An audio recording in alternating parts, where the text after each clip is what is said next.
आज आपण मोतीचूर लाडू बनवणार आहोत. दिसायला सुरेख आणि चवीलाही छान. तेही झारा न वापरता आपण हे मोतीचूरचे लाडू बनवणार आहोत. झारा न वापरता एकसारखी बुंदी तयार होईल. बुंदी ही बारीक आणि एकसारखी असेल तर मोतीचूर लाडू हे अगदी परफेक्ट बनतात. अगदी अचूक प्रमाणात मोतीचूर लाडू बनवून तयार होतील. त्यासाठी व्हिडिओ शेवटपर्यंत नक्की बघा. नमस्कार, कुरियन फूड या माझ्या चॅनलवर आपलं सर्वांचं स्वागत आहे. मऊ आणि रसरशीत मोतीचूर लाडू बनवण्यासाठी मी इथे अर्धा किलो बेसन घेतलेलं आहे. अर्धा किलो बेसन म्हणजे या कपाने 4.5 कप बेसन घेतलेलं आहे. बुंदी पाडून घ्यायची आहे, त्यासाठी एका भांड्यामध्ये बेसन काढून घेऊया. मी इथे 4.5 कप बेसनाला 4 कप इतकी साखर घेतलेली आहे. तुम्ही आवडीनुसार साखरेचं प्रमाण कमी जास्त करू शकता. यामध्ये आता थोडं पाणी घालून मिक्स करून घ्यायचं आहे. गुठळ्या होऊ द्यायच्या नाही, नाहीतर बुंदी व्यवस्थित पडणार नाही. फूड कलर घालायचा आहे. मी इथे केशरी कलर घालत आहे, तुम्ही पिवळा पण घालू शकता. हे मिश्रण तयार करण्यासाठी मी इथे 3 कप पाणी वापरलेलं आहे. तेल गरम करायला ठेवूया. मी इथे लोखंडी कढई घेतलेली आहे. ज्या कढईमध्ये आपण बुंदी गाळणार आहोत, त्या कढईची वरची बाजू ही पसरट हवी. बुंदी तयार करण्यासाठी मी इथे पाइपिंग बॅग घेतलेली आहे. तुम्ही दुधाची पिशवी पण घेऊ शकता. मिश्रण त्यामध्ये घालून अगदी बारीक बुंदी पडेल असं टोक कापून घ्यायचं आहे. तेल गरम झालंय का चेक करूया. बुंदी गाळत असताना गॅसचा फ्लेम हा मोठा ठेवायचा आहे. पाइपिंग बॅग वर पकडायची आणि अशा प्रकारे बुंदी तयार करून घ्यायची आहे. पाइपिंग बॅग गोल फिरवत राहायचं आणि हात उंचावर पकडायचं, म्हणजे बुंदी छान गोल आणि बारीक बनेल. बुंदी गाळून झाली की लगेच 5 ते 7 सेकंदामध्ये काढून घ्यायची आहे. चाळणीमध्ये काढा, म्हणजे एक्स्ट्राचं जे तेल आहे ते निघून जाईल. बुंदी बारीक असल्यामुळे तेलामध्ये एकमेकांना चिकटतात, पण थंडी झाल्यानंतर ते सुटसुटीत होतात. तुम्ही बघू शकता, एकसारखी आणि अगदी बारीक बुंदी तयार झालेली आहे. अशाच प्रकारे सर्व बुंदी तयार करून घेऊया. सर्व बुंदी तयार करून घेतलेली आहे. तुम्ही बघू शकता, एकसारखी आणि अगदी बारीक अशी बुंदी तयार झालेली आहे आणि कलरही खूप छान आलेला आहे. मोतीचूर लाडू बनवण्यासाठी जशी बुंदी आपल्याला हवी होती, अगदी तशीच परफेक्ट तयार झालेली आहे.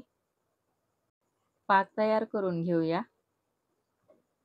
एका पातेल्यामध्ये साखर घालूया. मी इथे 4 कप साखर घेतलेली आहे, त्यासाठी 2 कप पाणी घेत आहे.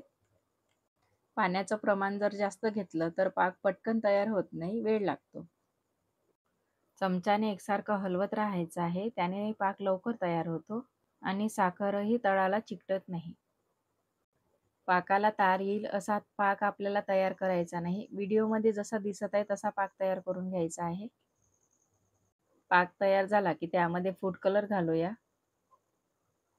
त्यानंतर त्यामध्ये विलायची पावडर आणि जायफळ पावडर घालूया.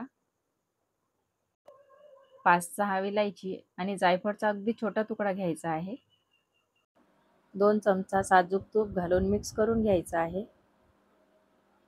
तुपाने लाडवाला छान चव येते. आता आपल्याला जी बुंदी गाळून घेतलेली आहे त्यामध्ये हा पाक घालायचा आहे. बुंदी छान मिक्स करता येईल अशी मोठी कढई घ्यायची आहे. गॅसचा फ्लेम हा मीडियम ठेवायचा आहे. आता त्यामध्ये पाक घालूया. एका वेळेस पूर्ण पाक घालायचा नाही, अंदाज घ्यायचा, नंतर थोडा करून घालायचा. पाक घातल्यानंतर एकसारखं मिक्स करत राहायचं आहे. सुरुवातीला हे तुम्हाला पातळ वाटेल, नंतर हळूहळू बुंदी पाक शोषून घेतो. उरलेला पाक पण लागेल, तो पण घालून घेऊया. 5 ते 7 मिनिटं हे सर्व मिक्स करत राहायचं आहे. गॅसचा फ्लेम हा मीडियमच ठेवायचा आहे. तुम्ही बघू शकता, पाक घातल्यानंतर असं पातळ दिसायला लागतं. नंतर हळूहळू याला दाटसरपणा येतो. साधारणतः याला 6-7 मिनिटे झालेली आहे. बुंदीला दाटसरपणा आलेला आहे. गॅस बंद करूया. मोतीचूर लाडू म्हटलं की पंपकिन सीड्स घालायलाच पाहिजे, ते घालूया. तुम्ही हे पंपकिन सीड्स तुपामध्ये परतून पण घालू शकता. मी इथे असेच घातलेले आहे. हे सर्व छान एकजीव करून घ्यायचं आहे. गरम असताना लाडू बांधायला घ्यायचे नाही, थंड करून घ्यायचं आहे. मोठ्या परातीमध्ये काढून थंड करून घेऊया. थंड झाल्यानंतर पूर्ण एकजीव करून घ्यायचं. बुंदीने सर्व पाक शोषून घेतलेला आहे. लाडू तयार होतो का करून बघायचा. अशा प्रकारे बघूया. लाडू बनवण्यासाठी मिश्रण तयार झालेलं आहे. अगदी थोडी थोडी बुंदी घेऊन हलक्या हाताने लाडू तयार करून घ्यायचे आहे. अगदी पटकन आणि दिसायला सुरेख असा लाडू तयार झालेला आहे. असेच आता सर्व लाडू तयार करून घेऊया. अगदी मऊ आणि लुसलुशीत असे लाडू तयार झालेले आहे. या पद्धतीने जर तुम्ही लाडू बनवले तर तुम्हाला मोतीचूर लाडू म्हटलं की टेन्शन येणार नाही. अगदी सोपी पद्धत मी इथे सांगितलेली आहे. व्हिडिओ आवडला असेल तर लाईक करा, शेअर करा आणि सबस्क्राईब करा. आणि हो, नवनवीन रेसिपीसाठी मला कमेंट करा. व्हिडिओ शेवटपर्यंत बघण्यासाठी धन्यवाद.